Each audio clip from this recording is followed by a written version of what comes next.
we're entering into an era where the climate is changing in real time. We're no longer looking at it as future tense. So we no longer have the luxury of time of do the research, publish, maybe it gets picked up by policymakers. I would characterize the work that we're trying to achieve under CLARE as action-oriented research. We are facing problems we don't always know the solutions to. We don't always know what the opportunities are. And that's where research can come in. Someone who may be just the junior member of the team now, will they be a leader of the environmental movement in 20 years? If there are examples like that, the people and the outcomes, then I would think CLARE did its job.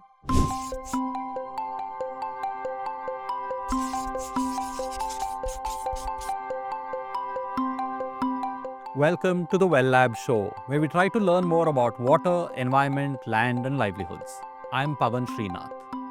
Every 2 weeks, we'll sit with some of our colleagues at Well Labs or talk to some of our wonderful partners and learn more about the science, the systems, and the stories around complex environmental and social issues.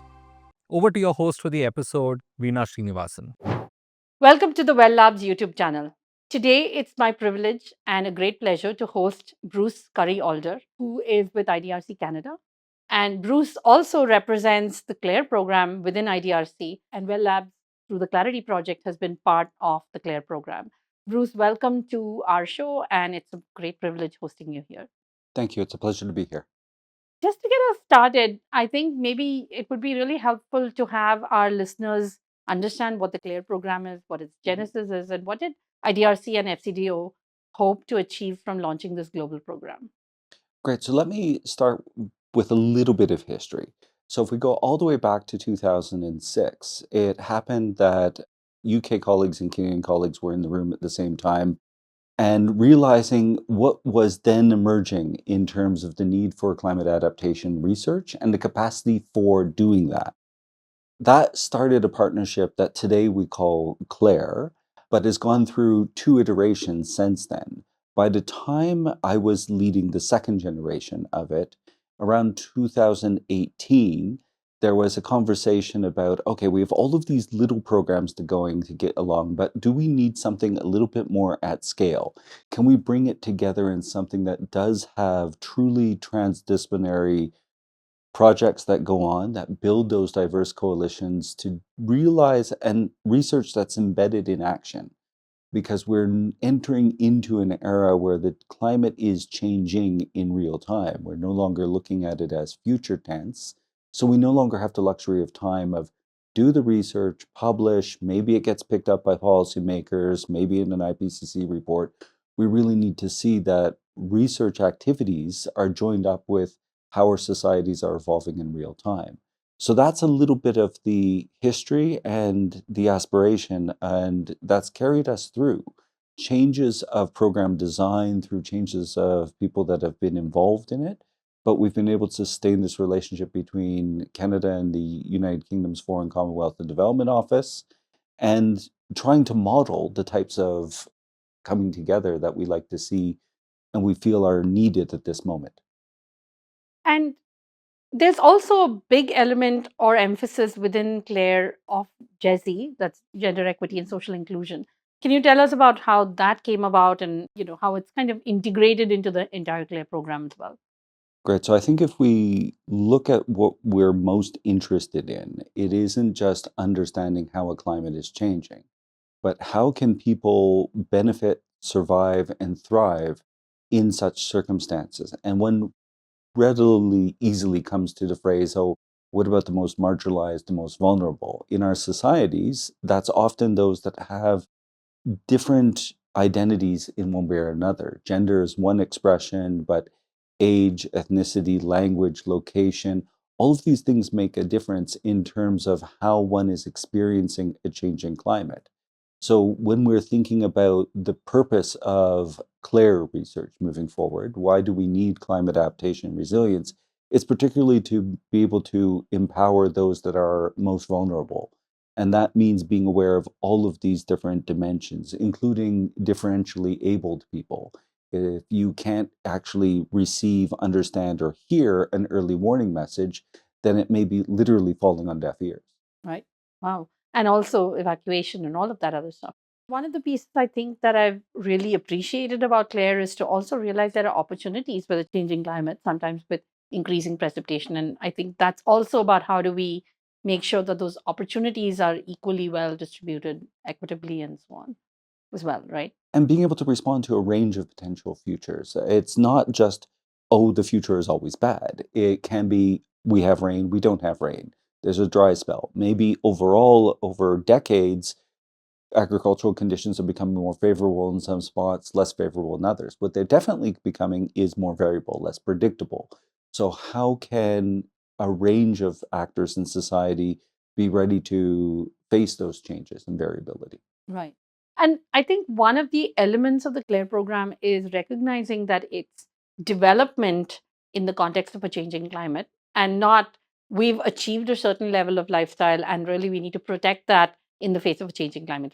Two completely different things because development means you're increasing resource use sometimes, but also creating new wealth and new opportunities while that's happening. So, can you tell us that piece of it? Because in the context of the our engagement with CLARE, which is between India and Africa, a lot of it is really about development in a changing climate. And how does CLARE kind of think about that piece of it? It was in some ways a sort of reversing of this phrase of climate resilient development we see in the IPCC reports, but also this debate that has been there about, well, do we need additionality? Is adaptation separate from development versus others that say, well, actually, adaptation is just doing good development moving forward. I think there's also a increasing humility of we need to learn from each other. So you're in a consortia that is bringing together India and Africa and learning from each other, especially where there are similar landscapes. It's been fascinating for me seeing how much of what happens within the CLARE community is directly relevant to what we're facing at home, be it Canada or the UK. To just use one example, you have mountains here in South Asia and you have mountains in Canada.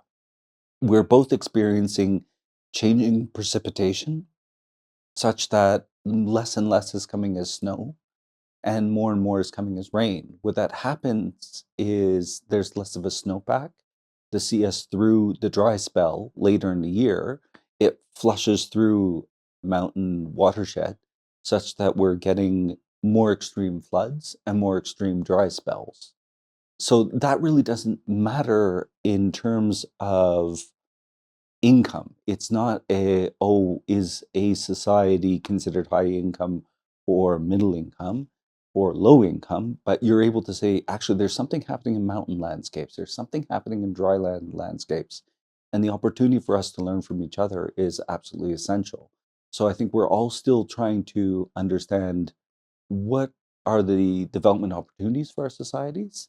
And that's happening at the same time as we're now experiencing climate change in real time. The 2030s are not like how we lived in the 1980s, and the 2040s and 50s will be yet again different. Right, right. I think one of the things that's unique about the CLARE program is, and I think, IDRC and this unique partnership between IDRC and FCDO, which is it's very research led, but it doesn't just want to end up in a report or a paper. And so you want rigorous science, but you actually want to see transformation or transformative pathways in the way we put it as part of this. So can you talk a little bit about how Claire kind of views the role of science in society and the role of science in actually making a more climate resilient future? I would characterize the work that we're trying to achieve under CLARE as action oriented research. We're facing problems we don't always know the solutions to. We don't always know what the opportunities are.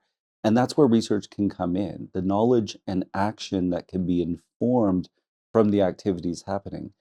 Yes, there is rigorous science, but we have projects that, including or even led by non academic institutions, it's not always universities coming together and doing more of the same. Indeed, we're in an era where we can't do more of the same. So, seeing how there are definitive field sites where you have communities that are equal partners in the work that's going on, you have a diverse range of organizations. They're able to bring together different talents and expertise. And it's in the coming together that you're able to find a richness that doesn't exist otherwise. Part of the sister work that's happening outside of Clarity involves humanitarian assistance actors. So, how research is helping them develop early action protocols that then are tested with communities in terms of how can they be able to use the space of the 6 days where they'll have warning before the floodwaters rise. So not waiting until there already is a flood and damage, but being able to be using research in a way that is informing an action that is socially inclusive. Fantastic. Let me ask you this question. Yeah. In all of the experience that you've had with these new types of coalitions, if you want to call them transdisciplinary coalitions, where it's research informing action, action informing research, what have you seen as some of the challenges that have emerged from these, actors that don't normally work together, in my view at least? How has that been playing out in across CLARE? What's your experience of that?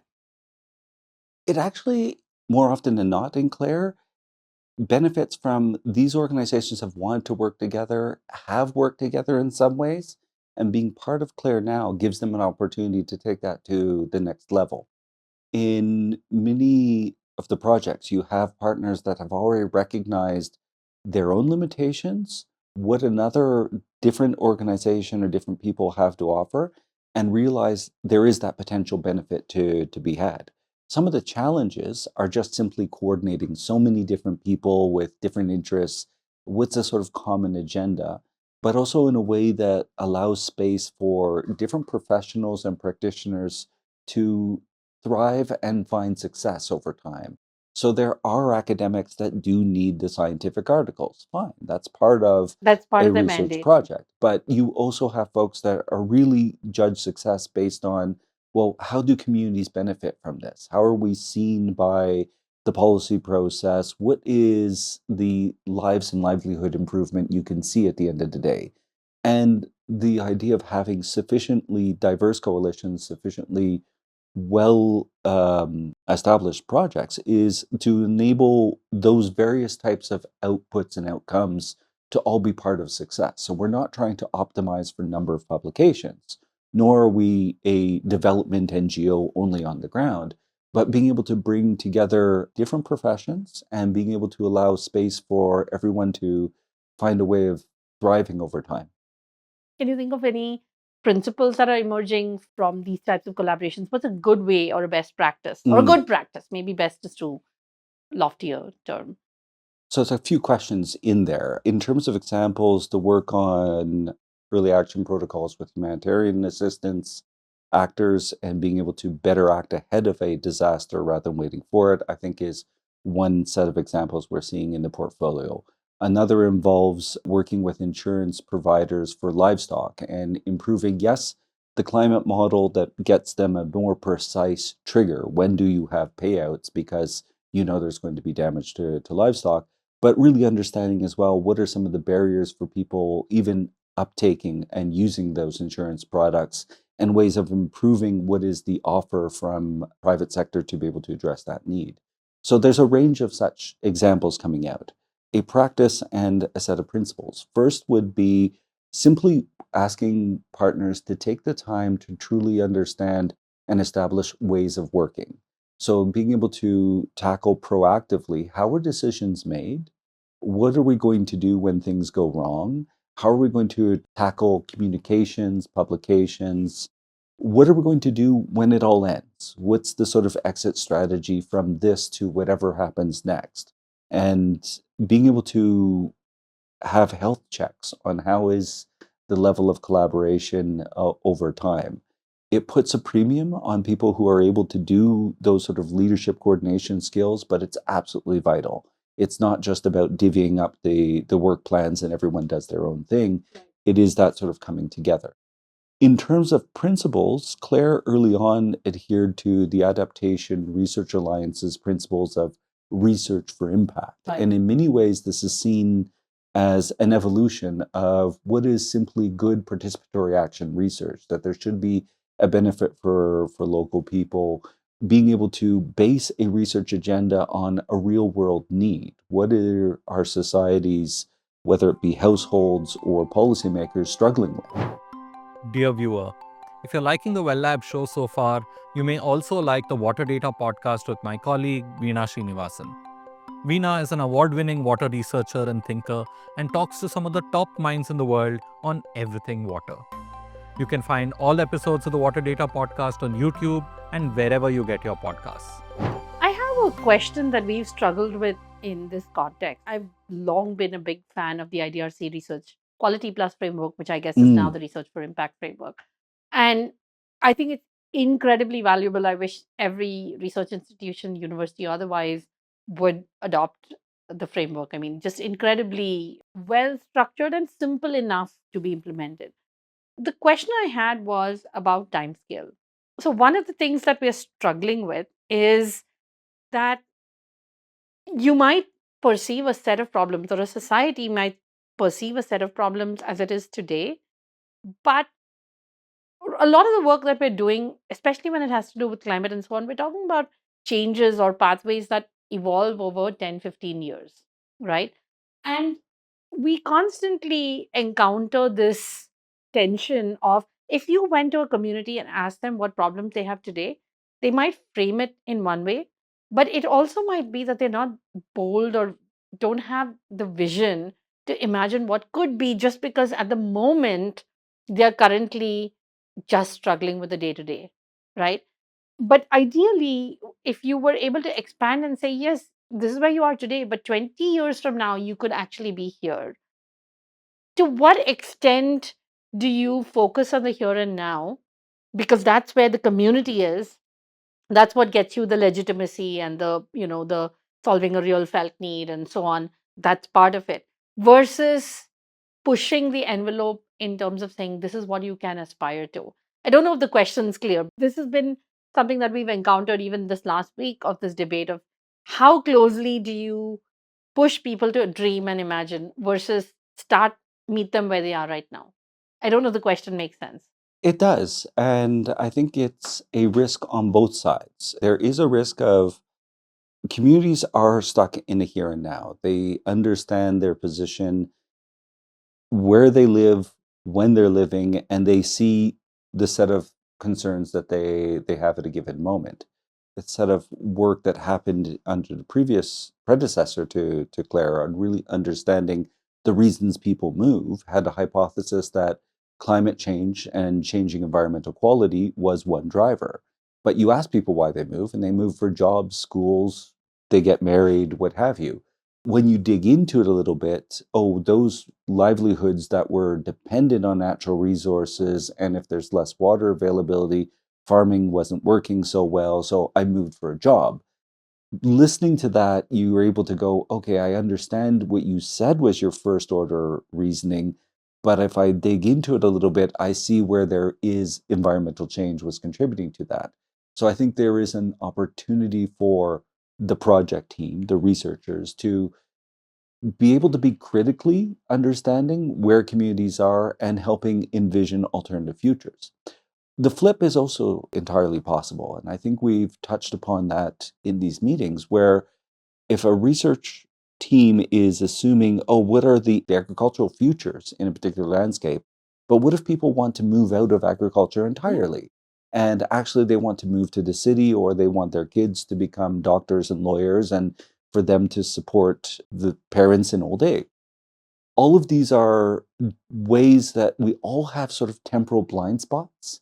And I think, again, coming together with diverse coalitions, people with different skill sets, you don't just need researchers, you need folks with design thinking, you need arts, you need people who really understand communities and cultures, and to be able to understand what is the adjacent possible in the near term for development, but also what are we possibly able to aspire for. Right. And to some extent, I think recognize that these are evolving pathways, because we can't anticipate that once people move out of their current set of problems and let's say we've solved for them, in a sense, that very evolution creates a new basket of problems. It's going to be an evolving thing, but it's not a bad thing necessarily. you grow out of poverty, you're going to create some environmental damage. But then on the other hand, we can't say that we shouldn't have let people get out of poverty in the first place. You just want to minimize that and then say that that wealth created then will take them to the next level and so on, right? I've been reflecting over the past couple of days how, as a youth, reading science fiction actually really set me up right for the type of work that I'm involved in now in funding research for development. And I remember still very clearly an essay that was saying all science fiction fails in one of two ways. It doesn't have enough science, or the fiction isn't there. It wasn't speculative enough. It couldn't imagine how our lives transformed when we had mobile phones. If you look at science fiction from the late 20th century and what is some of the technologies we live with today, they're actually leaps beyond what we imagined at a given time. There are also two other things that we can learn from science fiction. The future is usually not how we imagine it, and it will still come some assembly required. So there's always new challenges, as you were saying. But look at what we've been able to achieve in terms of lifespan, in terms of education. In many of our societies, access to opportunity, there are still challenges. But the role for those at the margins these days is still much better than it was 100, 200 years ago. Yeah. Where will we be in 50 to 100 years? Sometimes you're right, we forget how far we've come because probably even a middle class person has a quality of life far, far beyond what a king had 150 years ago, right? And just in terms of access to mobility, health, information, so on and so forth. Let me ask you a slightly different question in terms of suppose you were 20 years from now and you were looking back at the CLARE program and you want to look back with satisfaction and say, okay, I did good. That turned out really well. What would that look like? I think I'd be looking for two sources of evidence. One would be to follow up on the outcomes of the project. So, with clarity, you have the deep work that's happening in these transformation labs. What happened? Which of those pathways came to fruition? Was there a net positive, if you will, towards a more sustainable future in those locations? Are we able to see a more water wise path that came into existence?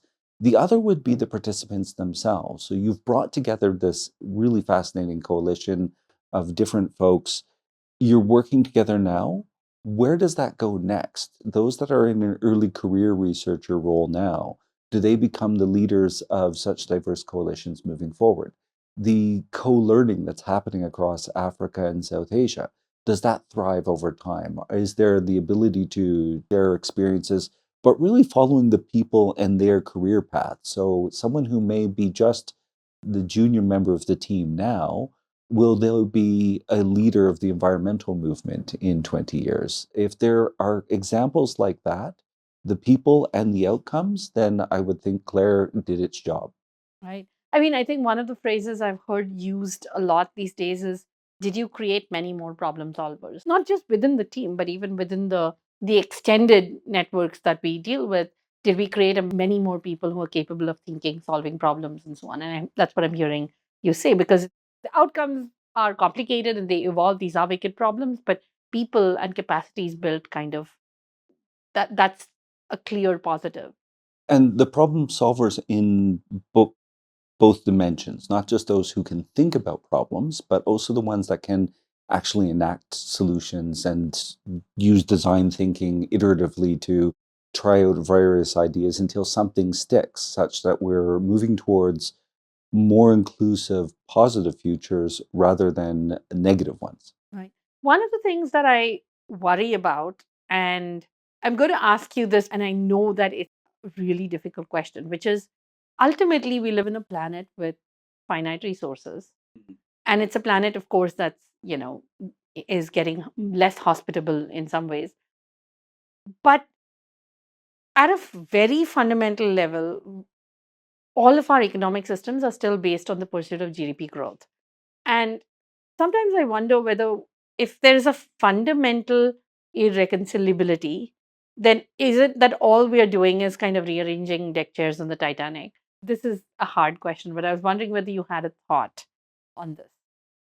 I'm not sure I have a coherent thought, but I'll share some musings or inspirations. One is I have colleagues that are directly addressing this, that are really rethinking GDP and what are ways of greening those accounts or alternative ways of measuring human flourishing over time. If we just go with the work that we do, I have to remain fundamentally optimistic. Within CLARE, I think the group that's most struggling to remain optimistic are the ones working on coral reefs. But even they are finding which reefs are actually more adaptable because of the mixture of species to increasing thermal stress. And those communities that live close to those reefs, how they rely on those resources and are able to organize themselves as having local community marine protected areas to become stewards of that. So we're seeing some promising signs in real time. And if we look at the longer term, yes, there is a biodiversity crisis. We will be living in a different climate, yet we are looking at a stabilization of human population. We are looking at, even in industry and private sector, taking seriously climate risk into account these days. It's no good building an irrigation system if there's no water. There's no good building your plant in a spot if your workers can't actually get to it because of flooding or there's power outages and the plant doesn't work. So we're increasingly getting smarter at understanding what's needed to coexist and thrive on a finite planet. So I have to remain optimistic on this, even though it's a very sort of medium long range optimism. Liking the episode so far? Hit the subscribe button on YouTube and check out more episodes of the Well Lab show. And hey, share this episode with a friend, a colleague, a student, or a fellow environmental enthusiast who might find this episode useful. We hope to reach more great people like you. I'm happy to hear that. I wanted to kind of end on a note of what are the green shoots you're seeing? And you've already given us a few examples through the course of the conversation, but maybe green shoots within the CLARE program specifically, where you're already kind of seeing some signs of change, some signs of things that are moving in the direction, just good, positive examples.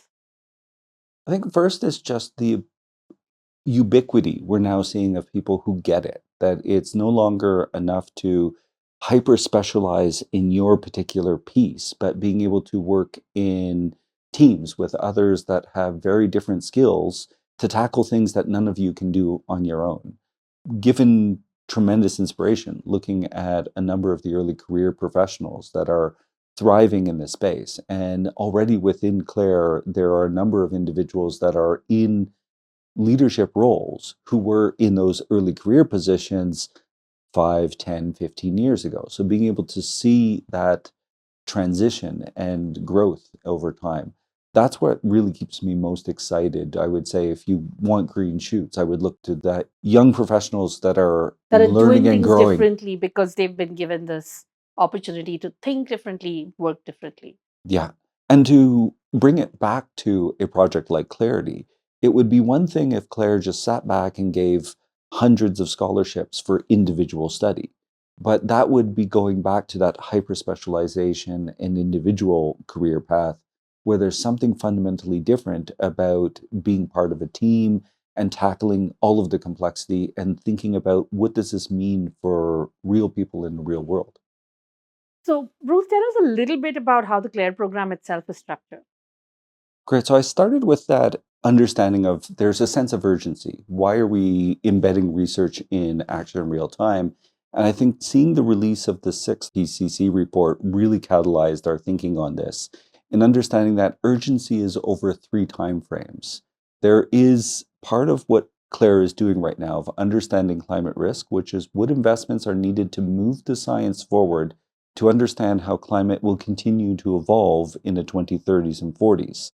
Some of the technology we need to really understand that well doesn't exist yet. So CLARE has projects that are addressing that timescale.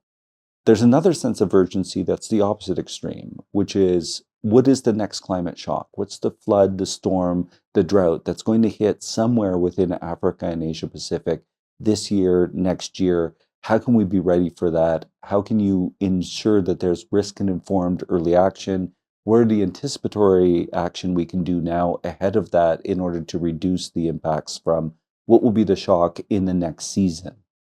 Then there's the missing middle, which is really where I understand development in a changing climate. This is where we're trying to pursue nationally determined contributions. What are adaptation plans? What is within the time frame of people deciding where to live, what their kids should study, the time frame of a mortgage, if you will. So something that's more at a sort of human household family level. How are we all trying to survive and thrive in the near term? And that is a time frame that has some urgency to it as well. So many of the projects are addressing, that very lived reality. As we've gotten the projects up and running, we've also realized that there are common questions that are coming across this, what we're now calling the threads. So truly understanding what the lived experience is in shaping how people respond to climate shocks over time. It's one thing to have a thermometer that tells you the indoor heat is so much. The Palm Trees Project is also collecting audio diaries where people are speaking into their phone and saying, today, this is what it feels like. This is what my neighbors are doing. This is how we've had to change our life patterns, how our community is coping with this. So that gives you a human expression compared to what the thermometer is telling you. So there are various threads like that we're able to bring together. And that's the moment now we're not trying to create silos, but we really saw those 3 timescales of urgency really complementing and reinforcing each other. Right. Something that's interesting, you use this idea of the timescale of a mortgage for development under a changing climate theme, 20 years to make change and move on to a different pathway. And especially when you're talking about fundamentally rejigging a food system or a city and so on. But a project's often in 3 years and it's got, strict timelines. You've got to produce stuff. And so sometimes it can almost feel like there's a disconnect between the organic, fluid, evolving nature of something that needs to happen and takes time to happen, and what you can achieve in 3 years and show impact to IDRC or FCDO. So how do you reconcile those two kind of almost two differing mandates, if you want to call it, which is allow change to evolve and be organic, do things in a structured way, documented within a 42-month period? Great. Now, let me start by saying I think they're in tension, and it's a dynamic tension that in the middle of which we have the opportunity for creativity. Going back to the mortgage analogy for a moment, you're not just worried about paying it off in 20 years. You're worried about what interest rates are over the next couple of months. You're worried about whether you'll be able to make the next payment. So it brings together the timescales. It's not just saying, oh, will this be paid off in 20 years? It's, will this still be workable within the next 2 weeks? Coming to research, I readily accept. We're dealing with problems that we're regularly speaking about timeframes of the next 2 weeks to the next 2 decades. Yet we're dealing with funding envelopes that vary anywhere from 3 to 5 years if you're lucky. I would love us to evolve to a process where we actually have more sustained, longer term funding commitments. But then I also look at it as an opportunity for exactly that type of design thinking you were referring to, where if we look back now, there has been continuity since 2006 to the collaboration of funding climate adaptation research. And what we're doing today has built on the experiences of the past. I'm hopeful that there is still going to be a need for this type of work moving forward beyond 2027, and that we'll be able to take the lessons on board, reconfigure some of the projects and opportunity spaces, and see what's needed then, as opposed to what I've been leading up until now, which really was informed by the last IPCC report, the timeframes, what have you. At another point as well, following through the careers and the collaborations, these diverse coalitions can go by different names over different times. So whether it's Clarity today and a different name tomorrow, some of the relationships can continue, some of them can be reconfigured, some of them can evolve. So I think there's the need for some humility in any of these names that we use, realizing when it reaches a maturity, that doesn't mean the good relationships have to end, that there's opportunities for rethinking how are we organized, what is the actual problem, what are the skill sets we need, do we have the right partners, can we bring in different ones, who's leading, who's following. So that sense of using it as a moment of renewal is actually a healthy thing. I do agree, actually. I should say that personally, almost my entire career has been IDRC, has been underpinned at some stage or the other by different IDRC projects. And I can certainly see that evolution that you're talking about, where initially it was really about creating the base empirical models, just the skills, the techniques, and so on. But now we've evolved to much more kind of working in large coalitions and actually driving change with the science underpinning it. So there's certainly an evolution, not just with me personally, but I'm sure with many, many researchers. So I can see those phases that you talk about kind of actually evolving in terms of, I think, both the type of science that's being done and then also how that's actually translating into impact. And I think it varies by field as well. So we can have a certain type of conversation and sophistication of it, speaking about climate adaptation resilience. In terms of just capacity building, what are the models, what are the skills? Our colleagues that are dealing with what are the implications of artificial intelligence for development are pretty much in that sort of field building phase, where then you can look at things like development economics that have been around for multiple decades, have a different dynamic to them as well. So it really depends in part on a program focus to be able to say exactly what is needed at a given period of time. Right. Well, it's been a great pleasure chatting, Bruce, today. Thank you so much for making the time, and hope to have another conversation, later in the project about how, and maybe we've achieved some of those goals that you've set out for us. So thank you. Fantastic. Thank you. Thank you for joining us on this episode of the Well Labs Show. Don't forget to subscribe to the Well Labs YouTube channel and share this episode with your friends and colleagues. Until next time.